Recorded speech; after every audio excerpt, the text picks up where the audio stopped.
Aujourd'hui, Hertz Sport se penche sur l'univers de l'organisme humain, de la cellule aux différents systèmes, en passant par les tissus, les organes et les appareils qui jouent un rôle important sur la performance sportive. L'organisme humain est une vaste usine chimique miniaturisée.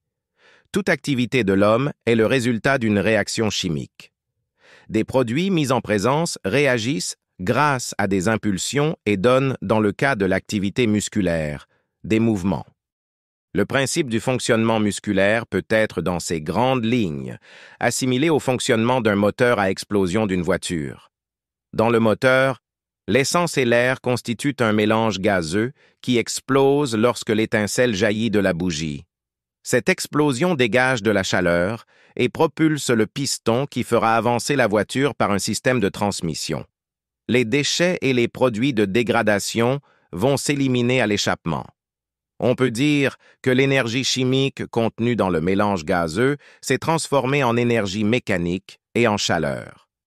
Ainsi comme dans le moteur à explosion, l'énergie chimique ou biochimique libérée par la dégradation des produits organiques se transforme en énergie mécanique, contraction musculaire, et en chaleur, élévation de la température qui entraîne la sudation. Mais contrairement au moteur à essence, la dégradation, libération d'énergie, n'est pas explosive dans le muscle. Elle est progressive et passe par des étapes très complexes qui s'accompagnent à chaque fois de libération d'énergie puis de contraction musculaire. À l'accélération d'une activité physique, l'homme sollicite son organisme plus intensément que d'ordinaire et parvient à travailler à un niveau plus important que le niveau habituel, c'est-à-dire qu'il s'adapte.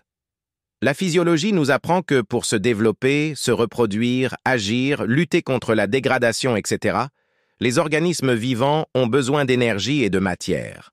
Or, les cellules qui les composent ne sont pas en contact direct avec ces éléments.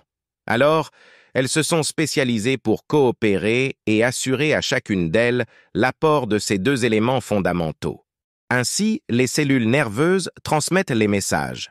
Les muscles squelettiques mobilisent les leviers du squelette et assureront le déplacement. Certaines cellules sanguines transportent les gaz et d'autres seront à même de défendre l'organisme. Ces cellules spécialisées se regroupent en tissus puis en organes pour former des appareils ou systèmes afin d'assurer toutes les fonctions et besoins de l'organisme. Les muscles sont sollicités par le système nerveux qui les commande. Un ensemble d'organes forme l'appareil digestif qui va simplifier les aliments qui ne pourraient pas convenir sous leur forme brute. L'amélioration de l'ensemble de ces organes et mécanismes peut être observée en les sollicitant d'une manière régulière dans un programme destiné à l'amélioration de la performance sportive.